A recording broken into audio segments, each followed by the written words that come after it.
இப்போது எப்படி தமிழக வெற்றி கழகத்திற்கு விசிலடித்தான் கூட்டம் என்று சொல்கிறார்களோ அதை போன்றுதான் அதிமுக தோற்றுவிக்கப்பட்ட போது அவர் விசிலடித்தான் கூட்டமாகத்தான் புரட்சித் தலைவர் பொன்மனச்செம்மல் எம்ஜிஆருடைய ரசிகர்களாகத்தான் அவர்கள் இருந்தார். அவருடைய மறைவுக்கு பின்னால் அம்மையார் ஜெயலலிதா அவர்கள் வந்தார்கள். அவருடைய ரசிகர்களாகத்தான் அவர்கள் இருந்தார். அப்படின்னா அவர் சினிமாவில இருந்து இன்னும் வெளியே வரல அப்படிதான் நான் பார்க்கிறேன். ஏன்னா நீங்க சொன்ன உதயநிதி அவர்களுக்கும் அந்த கருத்து பொருந்தும் இல்லையா? நான் தான் சொல்றேன், அவர் ஏற்கனவே கடந்த 5 ஆண்டுகள் அவர் அதிலிருந்து வெளியே வந்து ஒரு நிர்வாகத்தை, ஆட்சி அரசு நிர்வாகத்தை பார்த்திருக்கிறார். என்னுடைய ஆட்சி மாற்றத்தை தரும் அப்படின்னு ஸ்டாலின் அவர்கள் கருணாநிதி அவர்களை விட ஒரு சிறந்த ஆட்சியை இந்த தளபதி தருவான் அப்படின்னு சொன்னாரு. ஒரு வருடம் வந்து அவரும் டைம் கேட்டார் இல்லையா? இவங்க இப்பதான் 35 நாட்கள் தானே ஆகுது, அதுக்குள்ள விமர்சனங்கள் இதற்கு இல்ல. ஆட்சி நிர்வாகம் என்பது ஒன்று, சட்டம் ஒழுங்கு என்பது ஒன்று. சட்டம் ஒழுங்கு இதுக்கு முன்னாடி சரியாக இருந்ததா? 5 ஆண்டுகளில் செய்ய முடியாத ஒரு அரசு 35 நாட்களில் சட்டம் ஒழுங்கை உடனடியாக நீங்க சொன்னது போல ஜீபூம்பா மாதிரி செய்திட முடியாது இல்லையா? நான் என்ன சொல்றேன்னா, நீதிமன்றமே ஒப்புக்கொண்டிருக்கிறது இல்லையா? என்ன சொல்றேன்னா, ஆட்சியாளர்களுக்கு வேண்டுமானால் 1 மாதமாக இருக்கும். என் மீது ஒரு அவதூறு குற்றச்சாட்டை வைகோ சொன்ன போது நான் ஒரு ஆதரவு சக்தி என்று நான் கருதி இருந்த பல தலைவர்கள், அவர்களுக்காக நான் போராடி இருக்கிறேன், அந்த போராட்டங்களில் பங்கேற்றிருக்கிறேன். ஆனால் அந்த தலைவர்கள் எல்லாம் வாய்மூடி மௌனியாக இருந்த போது என் பொருட்டு யாரும் வினா தொடுக்காத காலகட்டத்தில் முகம் பார்த்து பழகாத அண்ணாமலை எனக்காக குரல் கொடுத்தார். மல்லை சத்யாவை நீக்கியது பழிவாங்கும் நடவடிக்கை, இது ஏற்றுக்கொள்ள முடியாதுன்னு சொன்னார். இப்போது திமுக தோற்றிருக்க கூடாது, 2.5 கோடி உறுப்பினர் வைத்திருக்கின்ற அதிமுக தோற்றிருக்க கூடாது. எனவே உறுப்பினர் என்பதற்கும் ஆட்சிக்கும் சம்பந்தம் இல்லை என்பதை சகோதரர் அல்லது இப்போது புதிதாக அரசியல் கட்சி துவங்க இருக்கின்ற அண்ணாமலை அவர்கள் உணர்ந்து கொள்ள வேண்டும் என்பதுதான் என்னுடைய பார்வையாக, என்னுடைய வேண்டுகோளாக நான் வைக்கின்றேன். எனவே சமூகம் நாம் பார்ப்பது என்பது ஒன்று, சமூகம் பார்ப்பது என்பது ஒன்று.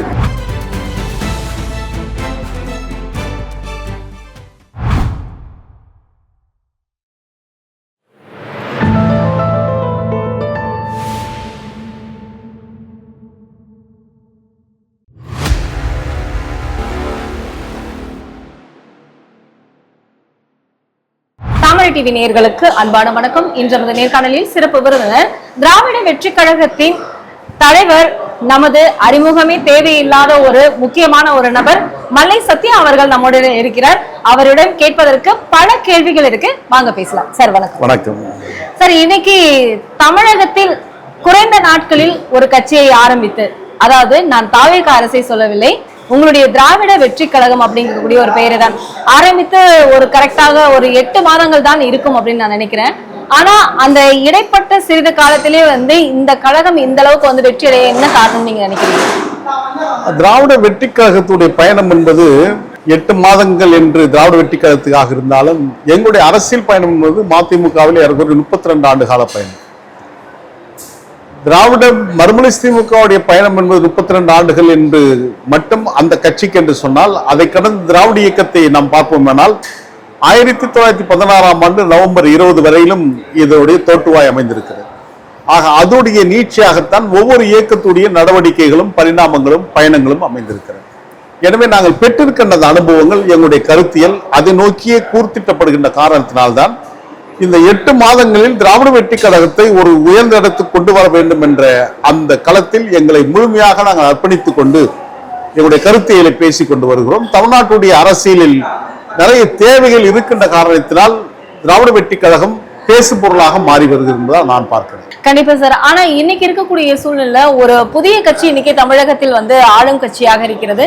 இதுல முக்கியமாக அனைத்து கட்சிகளும், அதாவது பெயர் தெரியாத கட்சிகள் கூட இன்னைக்கு அதாவது சொல்லுவாங்களே நோட்பேட் கட்சி அப்படின்னு சொல்லி, அவங்க கூட தாவேகாவில் இணைவதற்கான ஆர்வத்தை காட்டிக் கொண்டிருக்கிறார்கள்.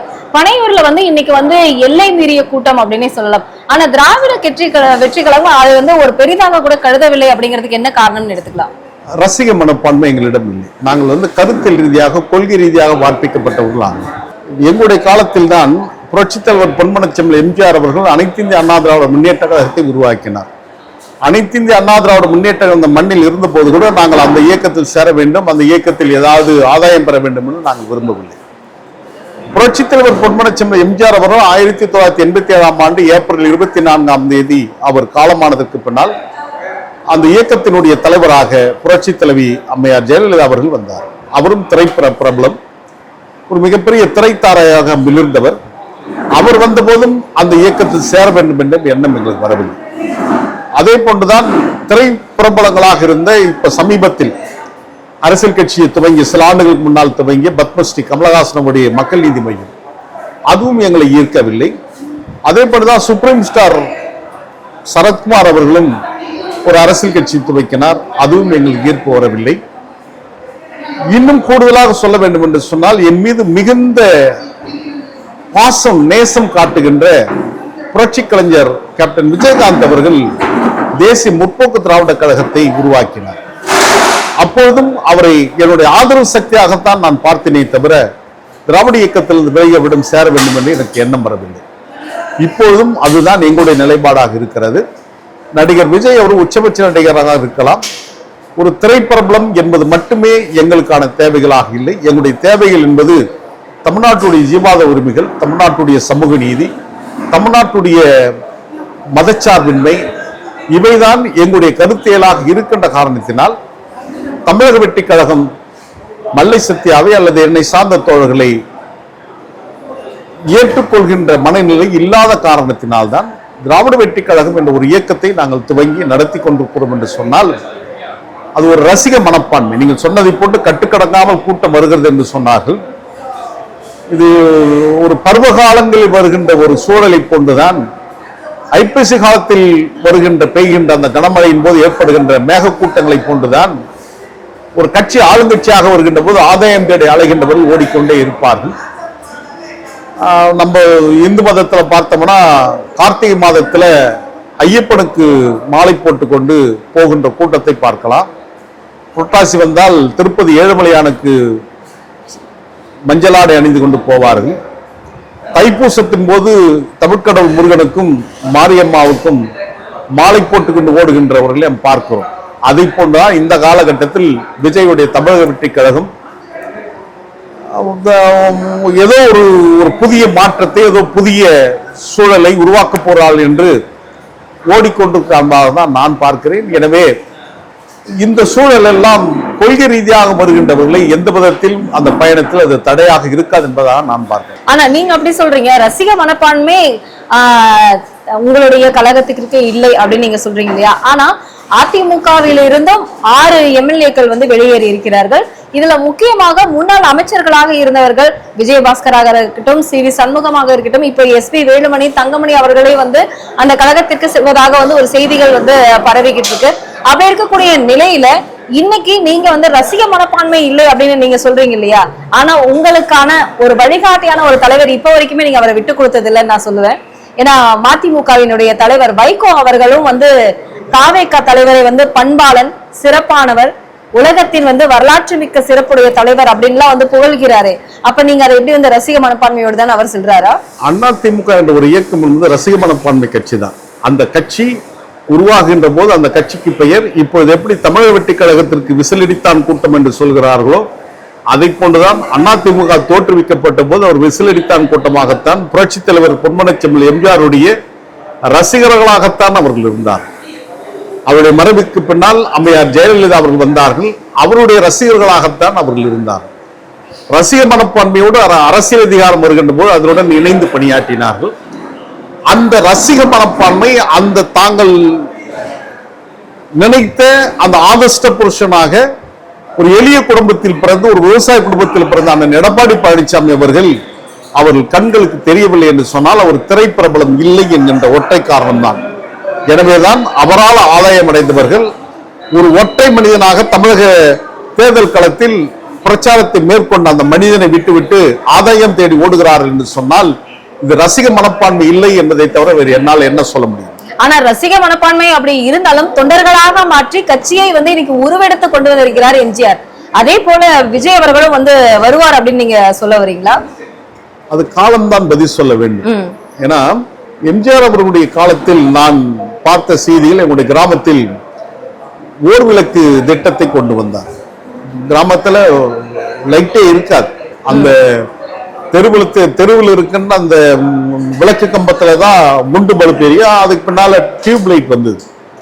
அந்த காலகட்டத்தில் ஒவ்வொரு வீட்டிலையும் ஒரு குண்டு பல்ப் எரியும் சொல்லி ஒரு திட்டத்தை கொண்டு வந்து அந்த மக்களுடைய வாழ்வில் வசந்தத்தை உருவாக்கியவர். கொஞ்ச நாளுக்கு முன்னே இப்போ சைக்கிள் பயன்பாடு இல்லாமல் போயிருக்குது. ஒரு காலகட்டத்தில் மக்களுடைய பயன்பாடே சைக்கிளாகத்தான் இருந்தது. உழைக்கின்ற தோழர்கள் வெகு தூரம் தொழிற்சாலைக்கு போறவங்களாம் சைக்கிள்ல தான் போவாங்க. அந்த சைக்கிள்ல கூட 2 பேர் உட்காந்துட்டு போனா அப்போது காவல்துறை கைது. அதுக்கு நீங்க லைசன்ஸ் வச்சிருக்கணும். இதெல்லாம் இருந்த காலகட்டத்தில் என் கண் முன்னாலே கூட நான் பள்ளி பருவத்தில் போகின்ற போது டபுள்ஸ் வந்தாங்கன்னு பிடிச்சி கேஸ் போட்ட காட்சியெல்லாம் நான் பார்த்திருக்கிறேன். அதை பாதிக்கப்படுகின்றார்கள் ஏழை தோழர்கள் என்று டபுள்ஸ்ல போகலாம், விலக்கில்லாமல் போகலாம் என்று ஒரு திட்டத்தை கொண்டு வந்தவர் புரட்சித் தலைவர் எம்ஜிஆர் அவர்கள். அதே போன்று சத்துணவு திட்டத்தை கொண்டு வந்தார். இப்படி திட்டங்களை சொல்லிக்கொண்டே போகலாம். ஆக சிறந்த திட்டங்களை கொண்டு வந்தார். எனவேதான் அவர் தொடர்ச்சியாக ஆட்சி கட்டில் இருந்தார். இருந்தாலும் எங்களால் அவரை அந்த ஈர்ப்பு என்பது எங்களுக்கு இல்லாமல் போனது. நான் புரட்சித் தலைவர் எம்ஜிஆருடன் அருகாமையில் இருந்திருக்கிறேன். அவர் ஒரு காலை வேளையில் மாமல்லபுரத்தில் இன்று போல் என்றும் வாழ்க என்ற ஒரு திரைப்படம் எடுக்கின்ற போது வெல்கம் ஹீரோ ஹாப்பி மேரேஜ் காஷ்மீரில் தேனிலம் என்று ஒரு திரைப்பட பாடல் எடுக்கப்பட்ட போது என் தந்தை அந்த இந்திய சுற்றுலா வளர்ச்சித்துறையில் பணியாற்றிய காரணத்தினால் என் தந்தை அவருக்கு ஏற்கனவே அறிமுகம் என்கின்ற சூழலில் அவர் என் தந்தை திமுகவுடைய அந்த எண்ண ஓட்டத்தில் இருந்தவர். என்னை அழைத்து சென்று என்னை அறிமுகப்படுத்துகின்ற போது கூட என்னுடைய பெயர் என்னன்னு கேட்டார் புரட்சித் தலைவர் எம்ஜிஆர். என்னுடைய அப்பொழுது நான் என்னுடைய பள்ளியிலிருந்து சான்றிதழ் பேர் சத்தியசீலன் என்று சொன்னேன். அழகான தமிழ் பெயரை உங்க அப்பா வச்சிருக்கிறாரு என்று சொல்லிவிட்டு அவர் சொன்னார், எதிர்காலத்தில் நீங்க என்ன ஆக போறீங்க அப்படின்னும் போது என்னால் அப்ப சொல்ல தெரியல. ஆனால் அவர் சொன்னார், ஒரு செய்தியை சொன்னார், எதிர்காலத்தில் அப்பா இந்த ஹோட்டல்ல பணியாற்றுகிறார், நீங்களும் இங்க பணியாற்றணும்னு நினைக்க கூடாது, மாறாக இந்த ஓட்டலுடைய விருந்தினராக நீங்க வர வேண்டும் என்று சொன்ன அந்த பசுமை நிறைந்த நினைவுகள் என் மனசுல இப்போ இருக்கு. நான் இப்போதும் அந்த இந்திய சுற்றுலா வளர்ச்சித்துறை ITDC Ashoka temple bay Ashoka beach resort இப்போது GRT ரேடிசன் ப்ளூ என்று மாற்றப்பட்டு உயர்ந்த தர ஹோட்டலாக மாறி இருக்கிறது. அந்த ஹோட்டலுக்கு இப்போது நான் ஒவ்வொரு முறை நான் செல்லுகின்ற போதெல்லாம் புரட்சித் தலைவர் எம்ஜிஆர் சொன்னதுதான் என் மனதில் இன்றைக்கு முறைங்க ஆரம்பிக்கும். அவர் காலையில் ரொட்டி சாப்பிட்டு கொண்டிருந்தார், டோஸ்ட். அந்த டோஸ்ட் என்கிட்ட ஜாம் தடவை என்கிட்ட கொடுத்தார். அந்த நினைவுகள் எல்லாம் இருக்கிறது. ஆனால் அப்படி நாங்க பார்த்த அந்த தலைவர் இப்படி செய்த திட்டங்கள்லாம் கூட இருந்த போதும் அந்த கட்சியில போய் சேரணும்னு எங்களுக்கு விரும்பல. நாங்க திராவிட இயக்கத்தை சார்ந்தவர்களாக இருந்துட்டோம் என்பதை நான் மறைப்பதற்கு இல்லை. இதான் உண்மை நிலைமையை நான் சொல்றேன். இப்படிதான் லட்சக்கணக்கான குடும்பங்கள் இருந்தது என்பதை மறுக்க முடியாது. இன்னைக்கு மதிமுகவில் வைகோ அவர்களும் துரை வைகோ அவர்களும் சென்னை வெளிநாடுகள்ல அவர் சொத்து குவிப்பு அப்படிங்கிறது அதிகமாக இருக்கிறதாக நீங்க சமீபத்துல ஒரு பேட்டியில நீங்க சொல்லியிருந்தீங்க. அது இவ்வளவு நாட்கள் இல்லாமல் இந்த மாதிரியான ஒரு குற்றச்சாட்டு வருவதற்கு என்ன காரணம்னு தெரிஞ்சுக்கலாமா? மல்லை சத்திய அவதூறு பரப்புவனால நான் நாகரிக அரசியலை பயின்றவன்.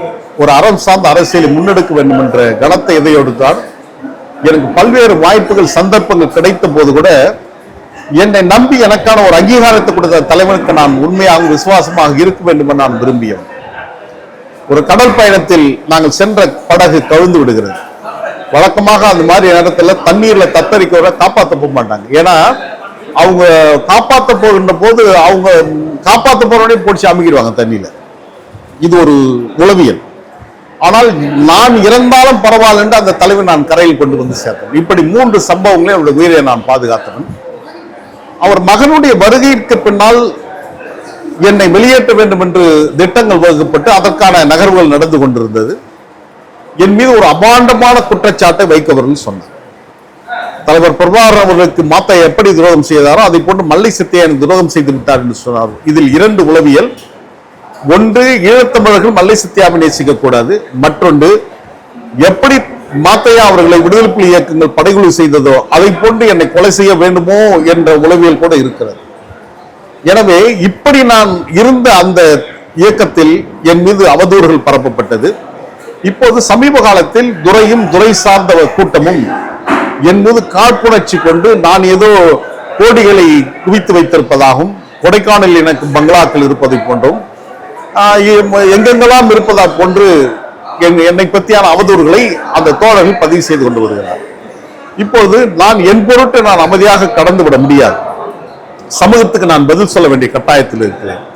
நான் வெளியே போகின்ற போது இதோ வைகோவுக்கு துரோகம் செய்தவன் இத்தனை கோடி ரூபாய் கொள்ளையடித்து விட்டு வந்திருக்கிறான் என்று என் மீது யாரும் கொலை சொல்லிவிடக் கூடாது என்பதற்காகத்தான் நான் என்னுடைய மௌனத்தை கலைந்தேன். நான் அரசியலில் எந்த பதவியும் வகித்தவன் அல்ல. அவர் தந்தையை போன்ற நாடாளுமன்றத்திலோ அல்லது ஆளுகின்ற பாஜக அரசுக்கு அடல் பிஹாரி வாஜ்பாய் அவர்கள் வாழும் மகாத்மா என்று போட்டப்பட்ட அந்த ஆட்சியின் அதிகார வர்க்கமாக வைகோ அவர்கள் இருந்தார். இன்று காலையில் கூட என்னுடைய செவி ஒரு பத்திரிகையில் வந்த போது அதை பார்த்து விட்டு பல நண்பர்கள், பல பெரியவர்கள் என்னை அழைத்தார்கள். என்னன்னு இதெல்லாம் சாதாரண விஷயத்தெல்லாம் சொல்லிட்டு இருக்கீங்க, டெல்லியில் அடல் பிஹாரி வாஜ்பாய் ஆட்சியின் போது ஆந்திரா பவன்ல நடந்த விஷயங்கள்லாம் உனக்கு தெரியாதா, அதெல்லாம் எடுத்து சொல்லுங்கன்னு சொல்றாங்க. இவ்வளவு விஷயங்கள் மறைந்திருக்கு. ஆனால் நான் என்னுடைய நிலைமையை விவரிக்க வேண்டும் என்பதற்காகத்தான். நான் துரை ஒன்றும் அப்பழுக்கட்டவர் அல்ல. அவர் அவருடைய தந்தை, நான் நேசித்த தலைவர் வைகோ அவர்கள் மறுமலை திமுக என்ற இயக்கம் தோன்றிய அந்த காலங்கள் வரையிலும் வாடகை வீட்டில் தான் இருந்தார். அண்ணா நகர்ல டவர் பிளாக் என்கிற இடத்துல ஒரு வழக்கறிஞர் அல்லது ஒரு மருத்துவர் நினைக்கிறேன், அவங்களுக்கு சொந்தமான வீட்டில் தான் வாடகைக்கு இருந்தார். கட்சி ஆரம்பிச்சதுக்கு பின்னால் அப்படிதான் நிலைமை. இங்க நான் ஒன்றை சொல்லுகிறேன், 1989 90 வரையிலும் இருந்த திமுக ஆட்சியில் அப்பொழுது பொதுப்பணித்துறையாக அமைச்சராக கோவையை சார்ந்த கண்ணப்பன் அவர்கள் இருந்தார்.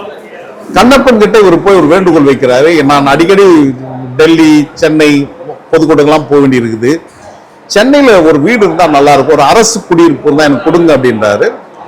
முதலமைச்சர் என்ற போது அமைச்சர் முதலமைச்சர்கிட்ட சொல்றாரு. அப்போ அவர் சொன்னாரு, இது மாதிரி வைகோ ஒரு வீடு கேட்கிறாரு, கொடுக்கலாமா அப்படின் போது, வைகோ கொடுத்துட்டோம்னா ஏதோ நம்ம கட்சிக்காருக்கு சலுகை பண்ணிட்டோன்னு குறை வந்துடும், அவசரப்பட வேணாம், இப்ப கொடுக்க வேணாம் அப்படின்றார். அதை வைகோ வேற மாதிரி திருச்சி சொன்னார் எங்க கிட்டலாம். நான் சென்னையில அரசியல் பண்ணுவதை அவங்க மகனுக்கு எதிராக நான் அரசியல் பண்ணுவேன்னு அவர் விரும்பல, எனவே எனக்கு வீடு ஒதுக்கூடாதுன்னு சொன்னாரு அப்படின்னு சொல்லிட்டு, அவங்க வசதியானவர்கள் தான், வைகோடைய குடும்பம் வசதியானவர்கள் தான். அவங்க கிட்ட உள்ள காசை வச்சு ஒரு 1.5 crore 2 crore இடத்தை அண்ணா நகர்ல வாங்கி வீடு கட்டி அங்கதான் மதிமுக உருவானதுக்கு பின்னால் தான் அந்த வீட்டுக்கு வந்தாங்க. வைகோ வசதியானவர். வைகோடைய மகன் துரை MBA பட்டதாரி. அதுக்கப்புறம் அவர் ஏதோ பெரிய கார்பரேட் வங்கியில பணியாற்றியதாக சொல்லுவாங்க. ஐடிசி என்று சொல்கின்ற இந்தியன் டபாக்கோ கம்பெனில ஏதேனும் சேர்த்து சிகரெட் வியாபாரம் பண்ணவராக தான் சொல்லப்பட்ட செய்தி. அவருக்கு எனக்கு பெரிய தொடர்புகள் இல்லை. ஆனால் அவருக்கு அதே அண்ணா நகரில் பிரதான சாலையில் 3 நட்சத்திர ஹோட்டல் இன்றைக்கு குறைந்தபட்சம் 80-100 கோடி ரூபாய் பெறும். அந்த ஹோட்டல் எப்படி வந்ததுன்ற கேள்வியே என் மீது ஒரு குற்றச்சாட்டு வைத்ததன் காரணமாக தான் நான் கேட்கிறேன். இவர்கள் திருநெல்வேலி மாவட்டம், இப்போது தூத்துக்குடி மாவட்டமாக இருக்கலாம். நான் பிறந்து வளர்ந்தது செங்கல்பட்டு, காஞ்சிபுரம் மாவட்டம். அந்த செங்கல்பட்டு மாவட்டத்தில் மட்டுமே துரைக்கு 100 கோடி ரூபாய்க்கு மேல சொத்து இருக்கு. அந்த கிழக்கு கடற்கரை சாலையில கழிப்பட்டூர் ஊராட்சியில் ஹிரானந்தினின்னு ஒரு நட்சத்திர குடியிருப்பு, பல கோடி ரூபாய் அது பெருமானம். அதுல 16வது மாடி 360 டிகிரியில சென்னை பார்க்க முடியும். அந்த இடத்துல நீங்க வாங்கி வச்சிருக்கீங்க பல கோடி ரூபாய் சொத்து. அந்த அபார்ட்மெண்டோட தலைவர் யார் என்று கேட்டால் சாட்சாத் இந்த பிரகஸ்பதி தான், துரை தான். அங்கிருந்து 2 கிலோமீட்டர் தூரத்துல 10 கிரவுண்ட் இடத்துல 5 கிரவுண்ட் ஒரு பெரிய பங்களா கட்டி அதுல சுருள் மின்வேலி போட்டு நீங்க வச்சிருக்கீங்க. அது எப்படி ஒரு 10 கோடி ரூபாய்க்கு ஆகும். அப்ப என் மீது நீங்கள் குற்றச்சாட்டு வைக்கின்ற போது நான் பதிலுக்கு என் தரப்பை நான் சொல்றேன். பல பேர் என்கிட்ட பேசினாங்க, ஏன் அதை போய் சொல்லிட்டு இருக்கீங்க அப்படின்னு. நான் அமைதியா கடந்து போறேன். ஆனால் என்னை மீண்டும் மீண்டும் நீங்கள் என்ன நீங்க தொந்தரவு பண்ணீங்கன்னா நான் என்னுடைய மௌனத்தை கலைக்க வேண்டியது இருக்கும். நான் இழப்பதற்கு ஒன்றுமே கிடையாது. கண்டிப்பா. எனவே நான் அதை சொல்றேன். இன்னைக்கு புதிய கட்சியாக இருக்கக்கூடிய தாவேகா சட்டசபையில் நீங்க கண்டிப்பா பார்த்திருப்பீங்க. ஏன்னா நீங்க பார்க்காத சட்டசபையில. ஆனா இன்னைக்கு விமர்சனங்கள் அப்படிங்கறதையும் தாண்டி இன்னைக்கு ரொம்ப என்டர்டைன்மெண்டாகவே இருக்கு அப்படின்னே நம்ம சொல்லலாம். சட்டசபை அந்த அளவுக்கு எதிர்கட்சிகளை சமாளிக்க முடியாமல் தாவேகா திணறுகிறதா, இல்ல 2 கட்சிகளுமே என்ன பேசுவது என்றே தெரியாம, ஏன்னா எதிர்கட்சியாக உட்கார்ந்து இருக்கக்கூடிய தலைவர் உதயநிதி அவர்களும் அந்த பதவிக்கு புதிதானவர், ஆப்போசிட்ல இருக்கக்கூடிய தமிழக முதல்வரும் புதிதானவர் அப்படின்னு இருக்கக்கூடிய பட்சத்தில் இன்னைக்கு என்டர்டைன்மெண்டாகவே சட்டசபை போயிட்டு இருக்கு. இதுல முக்கியமான விவகாரம் என்ன அப்படின்னா, இதுல குதிரை பேரமும் அதிகமாக நடந்திருக்கிறது, சட்டசபைக்குள்ளேயே நடந்திருக்கிறது அப்படிங்கிறது தான். இதை நீங்க எப்படி பாக்குறீங்க சட்டசபையை?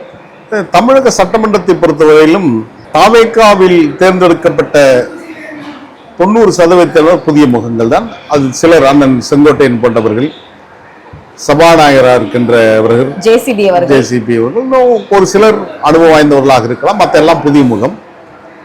திராவிட முன்னேற்ற கழகத்தில் ஏறக்குறைய அனுபவம் வாய்ந்தவர்கள் தான். திமுகவுடைய இளைஞரணி தலைவர் சகோதரர் உதயநிதி அவர்கள் இப்போது எதிர்க்கட்சி தலைவராக இருக்கிறார் என்று சொன்னால், அவர் ஏற்கனவே 5 ஆண்டுகள் சட்டமன்றத்தில் பணியாற்றியவர், துணை முதல்வராக இருந்திருக்கிறார். அதே போன்று விளையாட்டுத்துறை போன்ற பல்வேறு துறைகளை அலங்கரித்திருக்கிறார். அவருக்கு அந்த அனுபவம் இருக்கிறார். அதே போன்று அதிமுகவுடைய பொதுச் செயலாளர் அண்ணன் திரு முன்னாள் எதிர்க்கட்சி முதலமைச்சராக எதிர்க்கட்சி தலைவர் அண்ணன் எடப்பாடி பழனிசாமி அவர்கள் நேற்று சட்டமன்றத்தில் ஒரு அழகான செய்தியை சொல்லுகிறார். அது செய்தி என்னன்னா, வெள்ளை அறிக்கை என்பது வெட்ட வெளியில் பேசுவதல்ல, சட்டமன்றத்தில் தான் பேசணும் என்று உயர்ந்த கருத்தை அவர் அற்புதமாக பதிவு பண்ணார். எனவே அனுபவம் வாய்ந்தவர்கள் இவர்களுக்கு பாடம் எடுக்கிறார். அந்த பாடத்தை தங்களுக்கான அறிவுரை என்று எடுத்துக்கொள்ள வேண்டும். அறிவுரை எங்கே கிடைத்தாலும் அது தாம் தவறவிட்ட ஒன்று என்பதை தாவைக்காவனர் உணர்ந்து அதை எடுத்துக்கொண்டு செயல்படுத்தினார் நல்லாட்சிக்கான வாய்ப்புகளாக இருக்கு.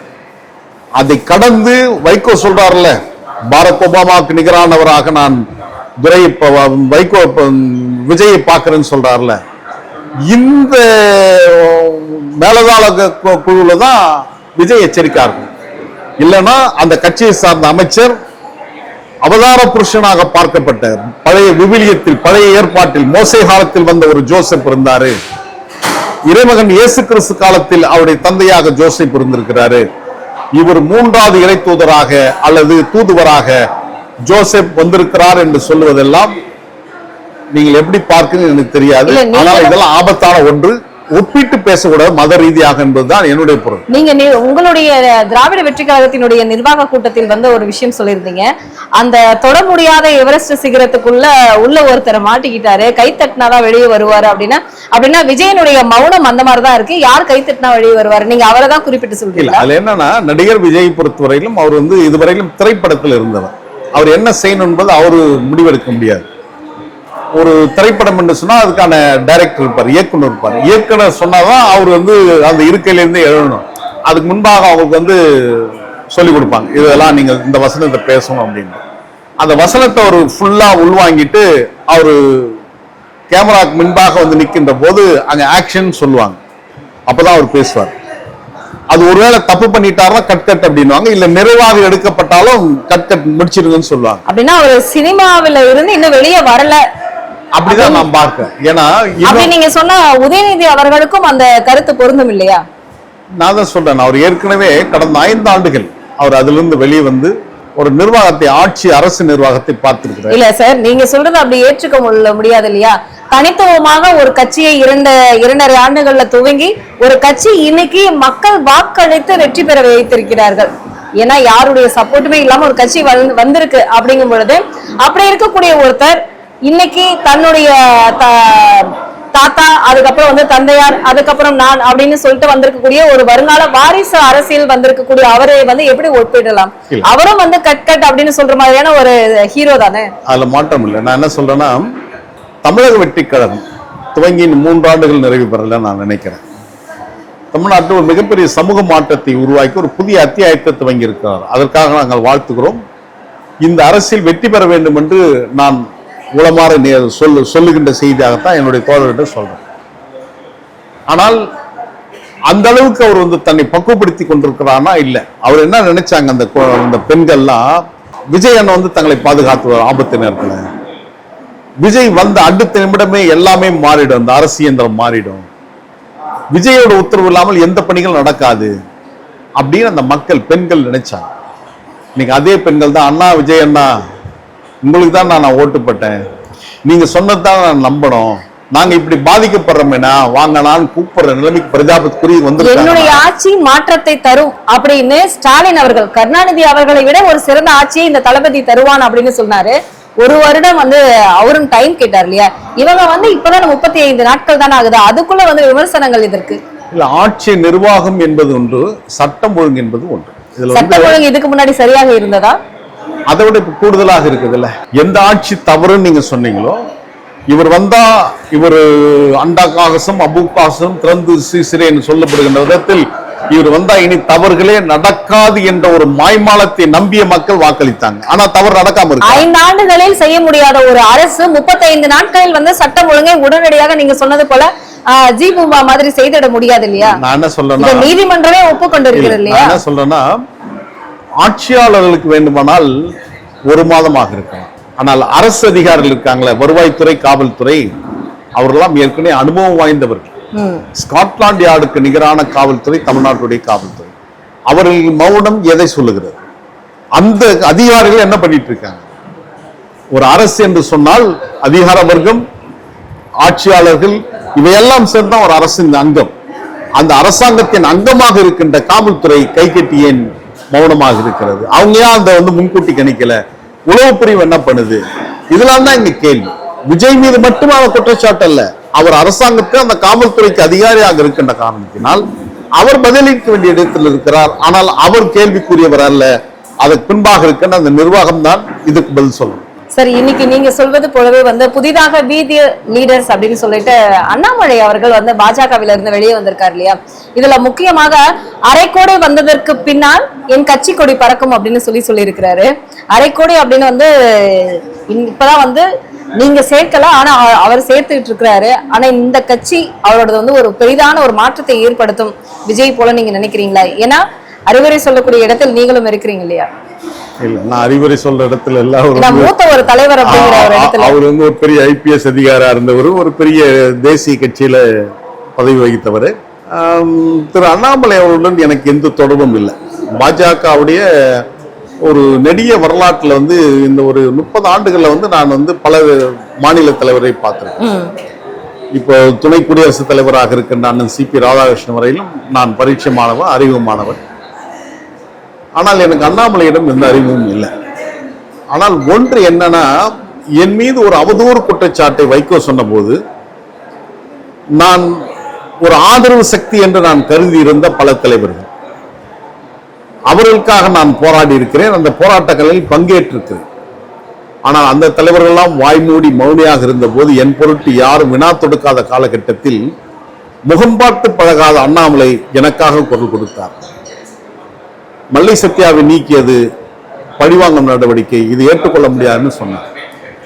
எனவே அவர் ஒரு தொலைநோக்கு பார்வையில் ஒரு அரசியல் நெறி சார்ந்த இடத்தில் அவர் இருந்தாலும் அவருடைய அடையாளம் என்பது வலதுசாரி பாஜக மதவாத சிந்தனை. அவர் எந்த திரைப்படத்தில் வரா மாதிரி எந்த வேடம் அணிந்து வந்தாலும் அவருடைய பிம்பம் என்பது பாஜகவுடைய முகமாகத்தான் அறியப்படும். ஒரு மாற்று கட்சியாக அவர் வருவார் அப்படின்னு நீங்க நினைக்கிறீங்களா? இல்ல, அவர் பாஜக கொண்ட ஒரு மாற்றா இருக்கலாம். பெரிய புரட்சியை உருவாக்க முடியுமா என்பது காலம்தான் தீர்மானிக்கும். ஏன்னா 1/2 கோடி என்பது 50 லட்சம் பேர். அதை விட தமிழ்நாட்டுடைய அரசியல் கட்சியில ஒரு கட்சி 2.5 கோடி பேர் வாக்காளர் உறுப்பினர் வச்சிருக்காங்க. இன்னொரு கட்சி 2 கோடி 10 லட்சம் பேர் வச்சிருக்காங்க. ஏற்கனவே கூட பாஜகவோட ஏற்கனவே 1 கோடி பேர் கிட்ட வச்சிருக்காங்க. காங்கிரஸ் அது மாதிரி சொல்லும். தமிழ்நாட்டுடைய மக்களுடைய எண்ணிக்கை, மக்கள் தொகை வெறும் ஒரு 8 கோடின்னு வச்சுனா கூட, ஆனா தமிழ்நாட்டு அரசியல் கட்சியுடைய எண்ணிக்கை நம்ம அந்த உறுப்பினருடைய எண்ணிக்கை நீங்க பாத்தீங்கன்னா அப்படி ஒரு 15 கோடி ரூபாய், 15 கோடிக்கு மேல போகும். எனவே இந்த மாய்மாலங்கள் எல்லாம் பலன் நிற்காது. அந்த வாய்ப்பு இருந்திருக்குமே, ஆனால் இப்போது திமுக தோற்றிருக்க கூடாது. 2.5 கோடி உறுப்பினர் வைத்திருக்கின்ற அண்ணா திமுக தோற்றிருக்க கூடாது. எனவே உறுப்பினர் என்பதற்கும் ஆட்சிக்கும் சம்பந்தம் இல்லை என்பதை சகோதரர் அல்லது இப்போது புதிதாக அரசியல் கட்சி துவங்க இருக்கின்ற அண்ணாமலை அவர்கள் உணர்ந்து கொள்ள வேண்டும் என்பதுதான் என்னுடைய பார்வையாக, என்னுடைய வேண்டுகோளாக நான் வைக்கின்றேன். எனவே சமூகம் நாம் பார்ப்பது என்பது ஒன்று, சமூகம் பார்ப்பது என்பது ஒன்று. அந்த சமூகம் பார்க்கின்ற இடத்தில் நான் ஏற்கனவே சொன்ன மாதிரி எனக்கு ஒரு இக்கட்டு நேர்ந்த போது முகம் பார்த்து அறியாம என் மீது நீங்கள் ஒரு கரிசனம் காட்டினீர்கள். அதுபோன்று பலருக்கு நீங்கள் அந்த கை நீட்டு கண்ட போது உங்கள் மீதான ஒரு ஆதரவு சக்தி கண்டிப்பாக வரும். அது மாற்றம் இல்லை. மக்களுடைய தேவைகளை புரிந்து அரசியல் செய்தால் அதில் வெற்றி பெற முடியும்.